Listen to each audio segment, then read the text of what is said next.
5:15 p.m. and I am calling to order the City Council special meeting. City Clerk, can I get a roll call? Yes, thank you, Mayor.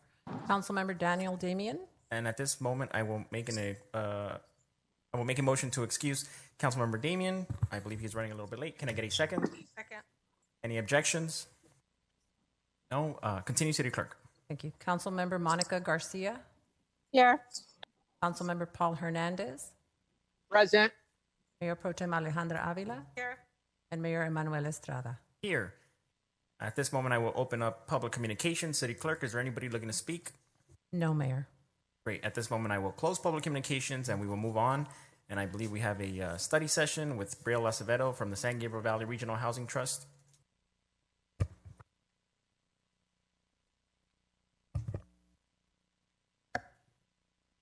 Okay, thank you, City Council, for having me back today. So we're pulling up some slides right now, but wanted to come back today and provide some additional detail about the site layout and answer some of the questions from the July City Council meeting regarding the tiny home site. So we're starting off with an overview of the site. So just to remind everyone, it will be 25 units. We are planning to open in November of this year. Once the slide's up, it's showing an interior of the unit. So all of the units include a bed, shelving, an outlet, and a locking door. Okay. I'm just going to pause while we pull this up.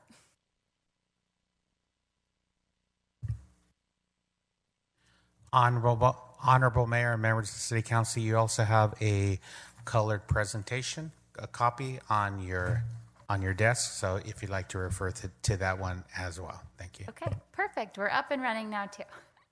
So the site will also include communal facilities, which will include an outdoor dining area, restroom, shower, and laundry trailers, and space for case management and security, as well as landscaping.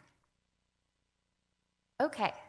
So to address the questions that were brought up at the July 7th council meeting, those included fencing alternatives, the site layout, including the placement of hygiene trailers or the restrooms, the site plan colors, any options there, adding additional landscaping to the entryway, additional details on the supportive services plan, and additional concerns included a hotline for the site, a local ordinance around loitering, a surveillance system, and then continued community engagement.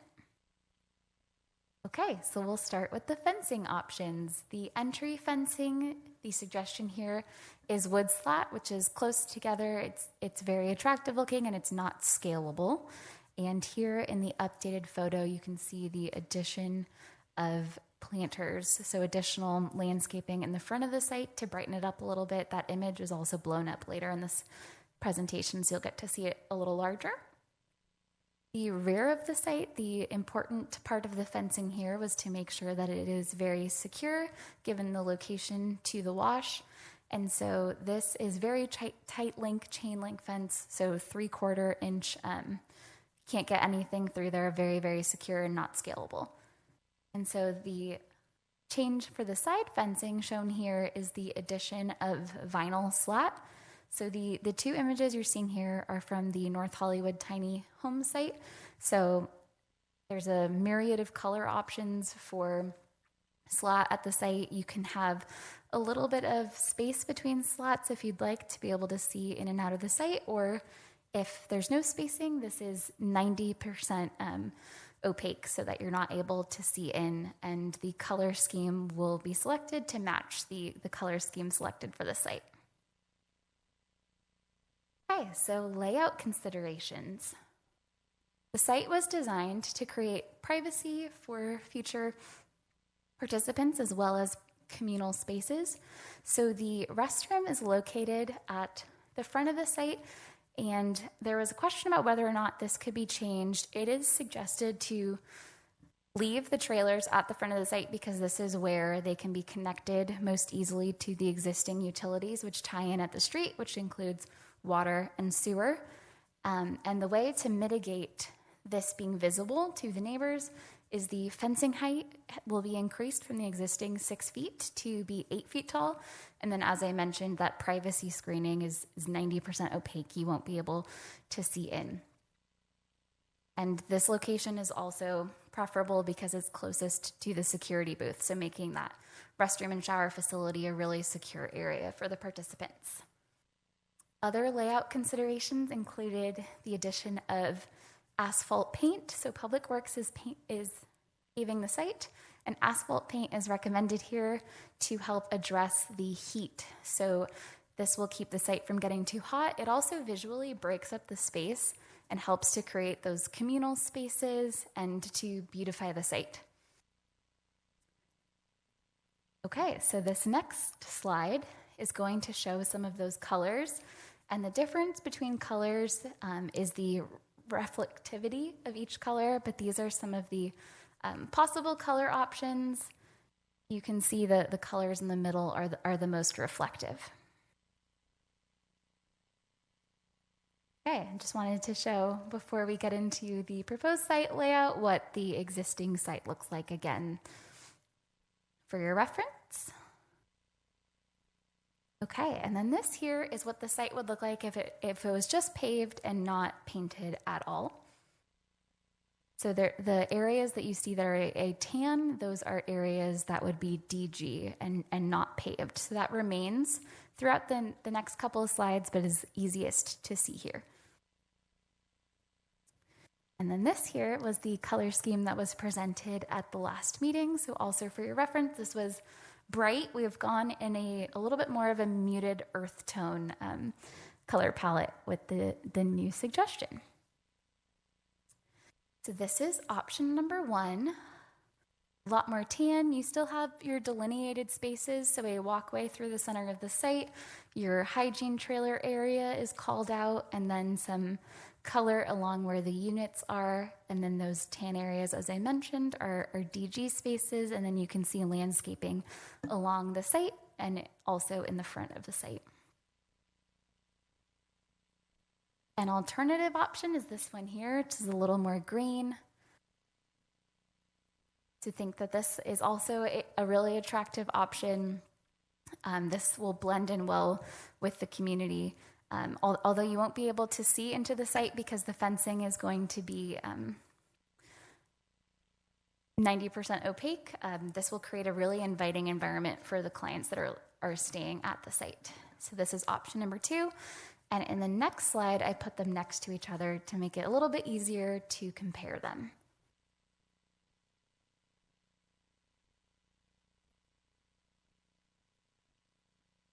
Okay, and then as I mentioned, this is the front view, which has been updated here. So the fence was moved back a little bit. Didn't take away any of the units in the site. There was a little bit of buffer, but this allows for the addition of planters in the front of the site. So this helps to create additional green space in front of the site. It also can be used to help create a barricade or to protect the site from the intrusion of any vehicles.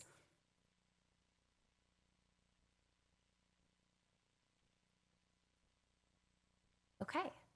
So then, addressing the other questions from the City Council meeting, wanted to give more detail about the supportive services process. So Council specifically asked for feedback on the client selection process, as well as background checks for participants that would be staying at the site. I wanted to provide an update that right after the Council meeting on July 9th, the Housing Trust released a request for proposals for services for the tiny home sites. And the way that RFP was laid out, it had 2 phases. And phase 1 is the development of a services and operations plan, while phase 2 is operating the site in accordance with that services plan. So 3 service providers applied. City staff were included in the evaluation panel, and the scoring criteria really focused on the proposed approach to developing that services plan, experience operating similar bridge housing or transitional sites, and the ability to leverage existing services in the San Gabriel Valley. I wanted to make sure that this was really attentive to the current services here and the needs of the clients in Baldwin Park. So the services and operations plan will be completed by early October for site operations to begin in November. So the selected service provider will work with the trust, the COG, and city staff to develop that site plan as I mentioned, and that will at a minimum include that clients are selected locally from the area through street outreach that's targeted to Baldwin Park residents. Existing homeless services and social services will be tied into the site for the benefit of the participants, and participants will comply with background checks and screening. So this is in alignment with best practices. While the site will follow housing first best practices, this will allow for the screening of any violent offenders or sex offenders.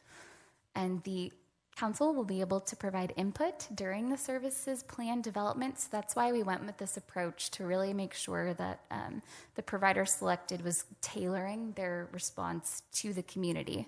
So planning to have another study session with the service provider next month. And so the provider will then operate the site in accordance with that plan. Okay, some of the other tie-ins here are volunteering and donations. It was really amazing to see all of the community members that came out and supported the Tiny Homes Project. A lot of community-based and faith-based organizations that we can tap into to be part of the program. So potential opportunities to contribute are going to be meal services, recreational activities, donations, both financial and items such as toiletries. Would like to create welcome kits for all of the participants when they first move in. And I think we mentioned in the last meeting, the units do have windows, so potentially getting some window coverings donated. Okay, and then an update on the timeline. We were here July 7th. We released the services RFP. We're here today having our first study session meeting. So then the services plan will start to be developed. The site will start construction, including the paving as the first piece, and then come back here for our second study session. And then to have October, like walkthrough, open house welcome, and to be operational by November of this year. Okay, and those additional items that I mentioned at the beginning of the presentation. So there will be a hotline that will be administered by Baldwin Park City staff. A site surveillance plan will be presented by the architectural team that's working with the trust. Continue to work on community engagement and making sure that the community is part of this project. And tomorrow, there will be a press release with the final color scheme and concept for the site to make sure that the community knows what's going on and how they can get involved. And with that, I'll take any questions. Mr. Mayor, if I may. Yes, Councilmember Hernandez. Thank you. I'll just keep it very short and being open in regards to the color scheme, the security of the fencing, the height, and the slats. I'm very much supportive of the 90% full coverage, and of course the increase in the fence size so it blends in a little bit more for the community. Thank you, Mr. Mayor. Appreciate it. Great, thank you for that. And of course, thank you, Brielle, for being here. I think these are some good updates that really do take into consideration some of the concerns that residents had, which I think is, of course, important. With the color scheme, I think I think you offered us two different options, right? Yes. So I think you had the tan one. So my only concern is making sure that the thing I liked about the original concept was that it was vibrant, so it wasn't a dull or too dark of a color, right? So it keeps it. I think colors play a certain role in the type of mood that this project will support. So my only thing regarding the color scheme is that we keep maybe the lighter color option so that the colors don't seem too dull or too dark, and that way it still blends in, but it's still a nice place with some nice nice mood setting, if that makes sense. I believe Mayor Pro Tem, you had a comment? Yes, I just wanted to thank you. This is a wonderful presentation, wonderful updates. It really makes a difference when you start making all these adjustments that we're looking for, that we feel our residents would like to see in the project. I agree with the mayor that the colors have a lot to do with our moods, and a little bit brighter, not as bright as the one originally presented, somewhere in the middle between those and these. At least that's my thought, because color is important and we want to keep the mood, the place happy and positive. Another thing about the color, how often will it be refinished if it starts fading, or how long does it last, the color? You're able to power wash the site and keep it really nice. I know when we visited the North Hollywood site, it was being cleaned, and that's what helps keep those vibrant colors. So I don't know the exact time frame, but definitely longer than we plan to operate the site. It'll be colorful and pretty. Okay, good. I like the change of colors you brought us. I thought the first ones were a little bright. These are a little more earth tone and something in the middle. I know we're picky, right? Sorry. Something in the middle that's not too bright and not so dull. I would like to see that. But I appreciate everything that you do. I'm very excited about this project. Thank you. Mayor, Yes, Councilmember Garcia. thank you. So Brielle, I want to say thank you for incorporating some of the feedback at that council meeting. I want to say it was a couple of meetings ago. And I like the landscape in the front, the fencing that has been changed. And I think that the palettes presented today are nice. I think the original was like an adult playground or something. And I think that, you know, if this project is going to move forward, it's best to integrate it into the neighborhood as much as possible. And I know that at the city, we tend to promote the neutral colors. I think that you've done a good job here of incorporating like some nice landscape and some features so that it's not dull, but it's also calming and integrates so that it doesn't stand out, it doesn't stick out. So those are my thoughts. As you know, I didn't approve the project because, well, for aesthetics, for one, I think this what you presented today does integrate better into the community as far as aesthetics. But you know that my concern was also the concentration of this use in that neighborhood. So I just wanted to state that. But as far as aesthetics, I do want to thank you for making those changes.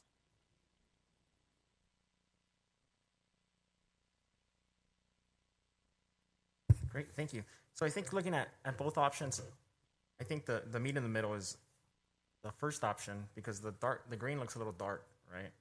So it's an earth tone, and I think something else considered is that these colors aren't going to be seen from the outside, right? So it's more of really the inside environment of the community that's going to be placed there. So I think earth tone number one is a good compromise. It's still not as bright, but it's still not too dull, and it won't be seen from the inside. Yeah, so definitely excited to see you today. I saw some of your colleagues today earlier. I saw Paul Hebler and some of the other board members. So nice to see you today, and I think we're all excited for this to really take off and really bring some change to our city. The mayor and I were talking about, hey, maybe we should stay the night there once they're complete, see what it's like.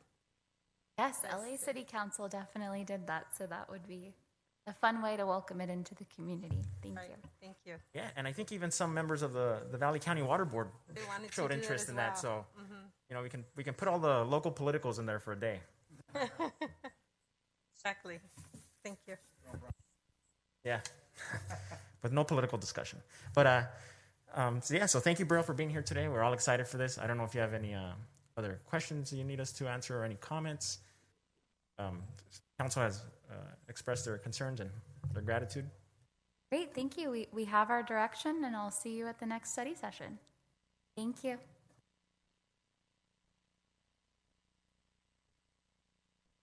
Great. And at this moment, we will recess to closed session.